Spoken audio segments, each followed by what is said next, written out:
Hello everyone, myself Arjita Bose and myself Naumita Lahiri and we are the students of BA Journalism and Mass Communication from Adamas University. আজকে আমরা চলে এসেছি চন্দননগরের duplex পট্টি একটি বিখ্যাত প্রতিমা তৈরির কর্মশালায়।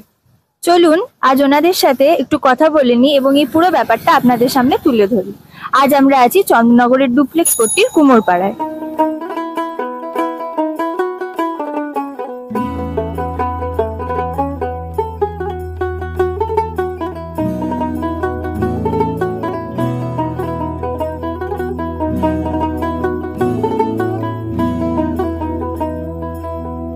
বাঙালির সর্বশ্রেষ্ঠ দুর্গাপুজো আর মাত্র একটা মাসের অপেক্ষা, তারপরেই সেজে উঠবে পশ্চিমবাংলার প্রত্যেকটি কোণা। ইতিমধ্যেই প্রস্তুতি শুরু হয়েছে জোর কদমে, জায়গায় জায়গায় চলছে প্যান্ডেল বাঁধা এবং কুমোরটুলিতে পড়ে গেছে হইচই। কুমোরটুলির প্রতিমা শিল্পীরা মাটি থেকে মা দুর্গার পরিবারকে প্রাণ দান করেন, আর আজকে আমরা চলে এসেছি সেরকমই একটি কুমোরটুলিতে প্রতিমা শিল্পীদের সাথে কথা বলতে। আপনি আপনার পরিচয়টা দিন।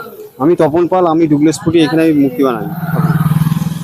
তো এই প্রতিমা গড়ার কাজ আপনি কতদিন ধরে করছেন?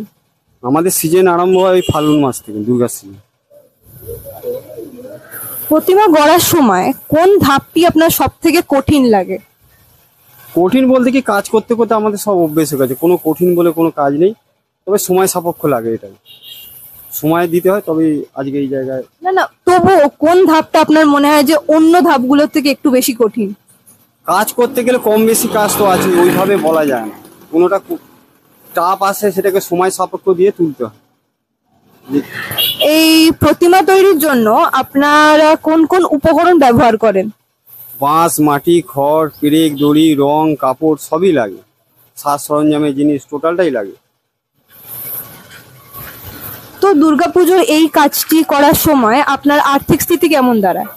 আর্থিক নিজেদের কিছু ক্যাপিটাল বার করতে হয়, তবেই চলে। তারপরে আমাদের 7-8 মাস ধরে সিজন চলে, হয়তো 2-2.5 মাস 3 মাসে অ্যাডভান্স চলে, আগে থেকে নিজেদের পুঁজি ক্যাপিটাল লাগাতে হয়।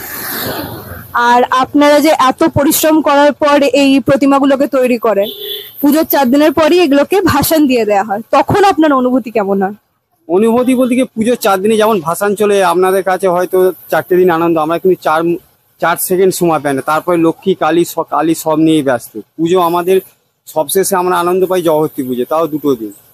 কিন্তু দুর্গা পুজো, বিশ্বকর্মা, গণেশ কোনো পুজোতেই কেউ কিছু বললেও আমরা বাড়ির বাইরে যেতে পারি না, কেন পরস্পর সব কাজ আমাদের নেওয়া আছে, যার ফলে আমরা কাজের মধ্যে থাকি, আমাদের কোনো খারাপ লাগে না। বাড়ির লোকে হয়তো একটু আধটু মন খারাপ হয়, এখানে ওখানে নিয়ে যেতে, সেটা আমরা পারি না, আমাদের পুজো মিটবে তারপরে, এই হচ্ছে ব্যাপার আমাদের।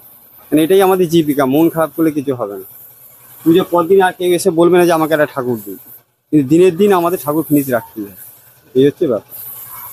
আচ্ছা, আপনি এই প্রতিমা তৈরি ছাড়া অন্য কোনো পেশার সাথে যুক্ত আছেন? সারা বছর এখন আমাদের এটা সারা বছরই চলে গেছে, 12 মাসই কাজ, কম বেশি আপ ডাউন কাজ হয়, এবং কি আমাদের সারা বছরই মাল করে স্টক করতে, নাহলে এই সময় আমাদের লোকপত্র, মাল মেটেরিয়াল সবেরই দাম বেশি। আচ্ছা, আমরা দেখেছি যে সময়ের সাথে সাথে সবকিছুই একটা মডার্ন টাচ পেয়েছে, তো আমি জিজ্ঞাসা করতে চাই যে আপনার কি মনে হয় সময়ের সাথে সাথে মানে দুর্গা মায়ের চরিত্রে মানে রূপে মানুষে কেমন ভাবে একটু মডার্ন টাচ দিচ্ছে? মডার্ন টাচ বলতে কি, যুগের সাথে এখন টোটালটাই, আজ থেকে 10 বছর আগে যে জিনিসটা ছিল, কাজের পদ্ধতি, কোয়ালিটি সম্পূর্ণটাই আলাদা। নিত্য নতুন ক্যাটালগ বেরিয়েছে, তার ভিত্তিতে কাজ করতে হচ্ছে, পার্টি যেটা বলছে তার অনুভূতিতে আমাদের কাজ করতে হচ্ছে, এই হচ্ছে ব্যাপার। যে কোনো ঠাকুরই, গণেশ, বিশ্বকর্মা, দুর্গার আগের মতো নর্মাল ঠাকুর নেই, টোটালটাই চেঞ্জ, এই হচ্ছে ব্যাপার, না হলে পার্টি মধুকৈটববিধ্বংসী বিধাত্রী বরদে নমঃ রূপং দেহি জয়ং দেহি যশো দেহি দিশো জহি মহিষাসুর নির্নাশী রূপং দেহি জয়ং দেহি যশো দেহি দিশো জহি। একটি সময় শরতের আকাশের সাদা আনাগোনা মেঘ দেখেই আমরা বুঝতাম দুর্গাপুজো আসছে, কিন্তু এখন ক্লাইমেট চেঞ্জেসের জন্য সারা বছর ধরেই আমরা বৃষ্টি দেখতে পাই। আমাদের পড়তে হয় অনেক অসুবিধার মধ্যে, কিন্তু এর মধ্যেও সব থেকে বেশি অসুবিধা কারা ভোগ করেন জানেন? আমাদের শিল্পী বন্ধুরা। চলুন তাদের কাছে তাদের অসুবিধাগুলো একটু শুনে নিই। নমস্কার, আপনার পরিচয়টা একটু দেবেন? আমার নাম অনাথ বন্ধু পাল, আর আমি ঠাকুর তৈরি করি। তো আমাদের এই বৃষ্টির মধ্যে তো ঠাকুর বানাতে অনেক অসুবিধা, সূর্য আলো পাওয়া যায় না, তো আপনাদেরকে কি কি অসুবিধা ফেস করতে হয় একটু যদি বলেন। বৃষ্টিতে সব যে কোনো অসুবিধা, কাজ করে ঠাকুর শুকোবে না, তারপর মেটেরিয়ালস পাওয়া যাচ্ছে না, যেমন গঙ্গা মাটি, গঙ্গায় প্রচুর জল, অনেক কিছু অসুবিধা আছে, তার মধ্যেও করতে হচ্ছে। কারণ সব জিনিস তো একবারে স্টক করে রাখা যায় না, এত বড় ব্যবসায় বাঁশ খড় দড়ি অত জায়গাও নেই। হ্যাঁ, নানা রকম সমস্যা। এখন এই যে ঠাকুর তৈরি হবে, শুকোবে কিনা সেটাও চিন্তার ব্যাপার আছে।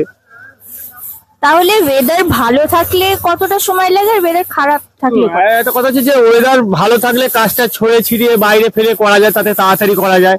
এতে কি লেবার যাবে, কাজটা কম হবে, ভালো হবে না, সব রকমই সমস্যা আছে। আর এবছর আপনারা কিরকম অর্ডার পেয়েছেন যদি আমাদের একটু শেয়ার করেন। অর্ডার বলে শুনুন, যে আজ যেটা ভাগে ঠাকুর তৈরি হয়, আমরা ধরুন 20-25টা ঠাকুর, সেটা তো করতেই হয়। বেশি থাকলেও করা যাচ্ছে না, এখন লোকের সমস্যা এসে গেছে, যে আমি বেশি অর্ডার নেবো, লোক বা জায়গা দুটোরই সমস্যা আছে। ওই জন্য আমি অন্তত আমার যেটুকু সীমিত থাকে তার হিসেবে আমি কাজ করি, হয়তো একটা আধটা কম বেশি, এর বাইরে যাই না। আপনারা কজন মিলে ঠাকুর বানান? আমার কারখানায় ধরুন না গোটা 7-8 লেবার আছে, আমি আছি, আমার ছেলে আছে, আমার আরো যারা আছে সব মিস্ত্রি হেল্পার সবাই আছে। পাড়াতেও কিছু লোকাল ছেলে পাই, সেই হিসেবেও কাজ হয়। ঠিক নেই, কাজের লোক হিসেব কাজ অনুযায়ী, বড় কারবার হলে বেশি লোক লাগবে, ছোট কারবার হলে কম লোক লাগবে। এখন তো অনেক কাজের চাপ নিশ্চয়ই, কারণ পরপর লক্ষ্মী পুজো, কালী পুজো, জগতী পুজো, তো সব মিলেমিশে কিভাবে কাজ ভাগ করে নেন আপনারা? ভাগ বলতে কি, আমাদের সব পাট এই গণেশ চলে যাবে, দুর্গা হাফ রেডি আছে, আবার দুর্গা সাইড যা খুচকাজ আছে করবো, দুর্গা দেবো, লক্ষ্মী রেডি বার করবো, পুজো 4 দিনের মধ্যে রং করবো, ডেলিভারি হয়ে যাবে। তারপর কালীও হাফ রেডি আছে, এবার কিছু তৈরি হবে। এবার কালী আর জগতী তখন ডবল টিম হয়, 2-3টে টিম থাকে, আর 2জন কালীরে করলো, 2টো টিম বাইরে জগতী করবে, এইভাবে কাজ করা হয়। থ্যাংক ইউ, বেশি করে। Thank you.